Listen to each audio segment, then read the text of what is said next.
ሰላም ጤና ይስጥልኝ ውድ የዩቲዩብ ቤተሰቦች፣ አሁን አዳዲስና ሰበር መረጃዎችን ይዘን ተመልሰናል። እስራኤል ሽንፈት ካጋጠማት ከጎኗ እንቆማለን ሲሉ የዩዌሪ ሙሴቬኒ ልጅ ተናገሩ። የኡጋንዳ መከላከያ ሰራዊት አዛዥና የፕሬዝዳንት ዩዌሪ ሙሴቬኒ ልጅ የሆኑ ጄኔራል ሞሆዚ ካይኔሩጋባ በመካከለኛው ምስራቅ ግጭት ሀገራቸው ኡጋንዳ ከእስራኤል ጎን እንደምትቆም በይፋ ገለጹ።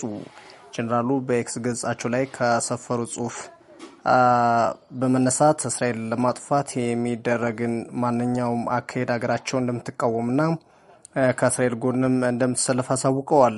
አክለውም በ1976 የኢንተቤ ታጋቾችን ለማስለቀቅ በተደረገው ዘመቻ የሞተውን የእስራኤል ጠቅላይ ሚኒስትር ቤንጃሚን ኔታንያሁ ወንድም ዮናታን ኔታንያሁ መታሰቢያ ሐውልት ማቆም ማቀዳቸው ተናግረዋል።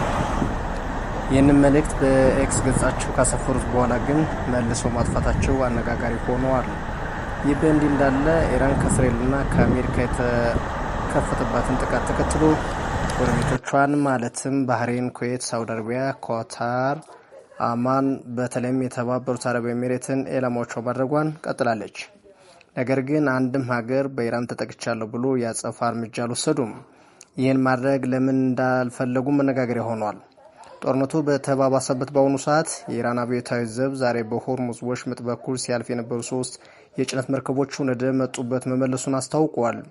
ይህ በእንዲህ እንዳለም ፕሬዚዳንት ዶናልድ ትራምፕ ወደ መካከለኛው ምስራቅ የሚልኩት ሰራዊት እግረኛ ወታደሮችና ብረት ለበስ ተሽከርካሪዎችን ሊያካትት እንደሚችል ተገምቷል።